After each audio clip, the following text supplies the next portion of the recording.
It seems like intelligence in 5th edition D&D is a dump stat for a lot of players. And I love character optimization, so I'm totally down with throwing your lowest score into intelligence. Let's be honest, 5th edition doesn't really give us a ton of reasons to prioritize it. What did you say? Get out of here, wizards. This video's not for you. Having a stat that very few characters actually care about is a problem for a lot of reasons. But I'm only going to touch on one in this video, the role-playing aspect. When I see players who have characters with low intelligence scores, I typically see them gravitate toward one of two extremes when it comes to role-playing the characters. On one side, you have players who completely ignore the score altogether, except for when it happens to come up in a skill check or whatever, and even then they often just let the low ability score speak for itself and don't role-play it out. In the opposite extreme, you have Grog.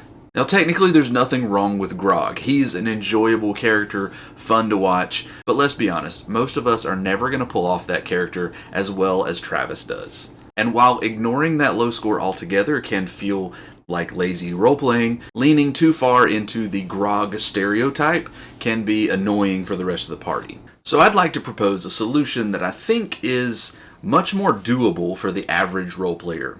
This solution allows you to incorporate that low intelligence score into your roleplay without making it such a defining characteristic that it becomes kind of cliche.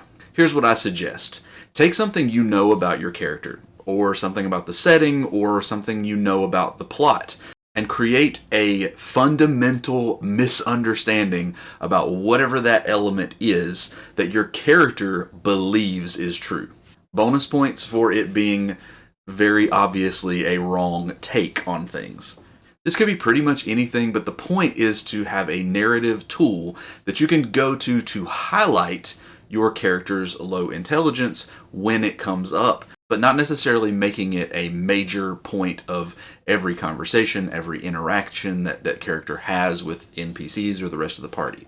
In this way, we get to represent that low intelligence. We have a symbol of that low intelligence, but your character doesn't have to be defined by that low intelligence score. I like to tie this to something that's common enough in the campaign to come up relatively often, but not so much that it'll be a focal point of every interaction, or maybe not even come up every session. You don't want it to be so far removed from what you're doing in the campaign that it never comes up at all. On the other hand, if it's too much on the nose, it'll come up so often that it's repetitive, and at that point you may as well have just gone with the Grog route and made it a central tenet of your personality. So I've kind of tiptoed around this a little bit. Let's talk about an example. Take your average run-of-the-mill warlock. Intelligence is a common dump stat for them. They don't really do a lot with it mechanically, and it just doesn't matter unless you have a role-playing aspect that would suggest that you have a higher intelligence. But if you have an RP reason to have a high intelligence,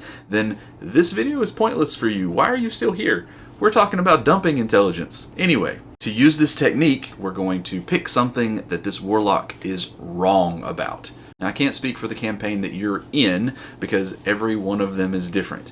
But what we can do is look at an example where we use the actual mechanics of the warlock to come up with something for him to be wrong about.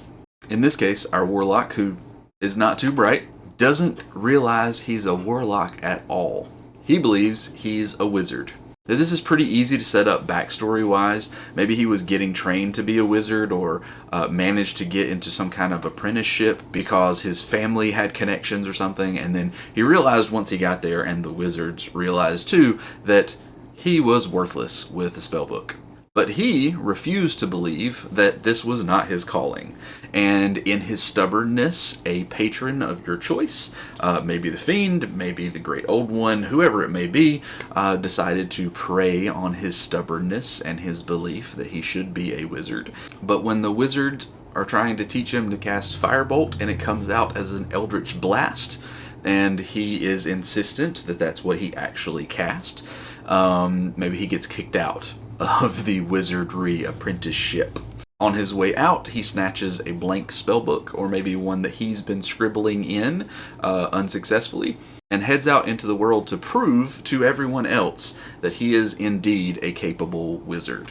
In fact, this is a perfect way for his patron to manipulate him, because all he has to say is something to the effect of, if you do this, then people around you will see your wizardly might and know that you're a stronger wizard than all the rest in the world. And there's some immediate incentive for the character to go along with whatever is being said, because that's what he wants. He wants to prove himself. He wants people to know that he's a powerful wizard, even though he's not. There's enough overlap between the wizard and warlock spell lists that you can continue casting traditionally wizard spells, and you can continue leaning into this thematically by taking the Book of Shadows, Pact of the Tome, whatever it's called. And then a little later, start collecting actual wizard rituals through that book, through that class feature. There are a lot of different things you can do with this character that are fun. You can bump up your charisma skills and actually convince people that you are a wizard. The DM can use this idea to lead you to a point where you have to actually confront the idea that your powers are coming from someplace else, and there's a lot of room for character development due to that realization.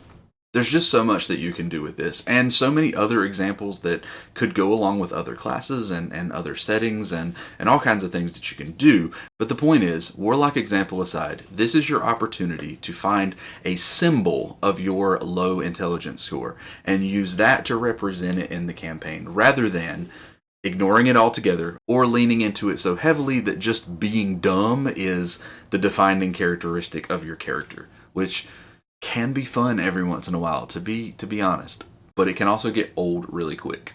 If you decide to try this out, or if you've already played a similar character in the past, I'd love to hear how it went in the comments. See you next time.